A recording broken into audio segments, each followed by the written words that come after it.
अस्सलाम वालेकुम। एक बकरी पानी की तलाश में निकली। दूर कहीं इसे पानी नज़र आया तो उसने उधर छलांग लगाई। वहाँ दलदल थी तो उसमें फंस गई। अब वो निकलने के लिए जितना ज़ोर लगाती और दंसती जाती, इतने में एक भेड़िया उधर आ निकला। वो भी पानी और शिकार की हिर्स में निकला था। शिकार और पानी को एक साथ देखकर उसने भी दूर से छलांग लगाई और वो भी दलदल में फंस गया। इस हिर्स और लालच के चुंगल में जो फंसा कम ही निकला। बकरी ने इसे दंसा देखा तो हंस पड़ी। हंसी का सामान मिल जाए तो इंसान अपनी तकलीफ भूल जाता है।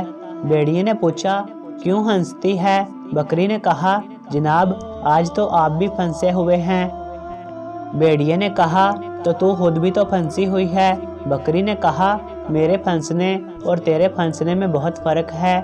मेरा मालिक जब घर जाकर अपनी बकरियों को गिनेगा तो सोचेगा, ये तो 30 थी, ये 29 क्यों रह गई। वो मेरी तलाश में निकलेगा, मुझे पालेगा और निकाल कर भी ले जाएगा।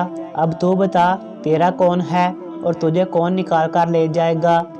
अपने आप को मालिक के खूंटे से बांध ले, वो तुम्हें ज़ाया नहीं होने देगा।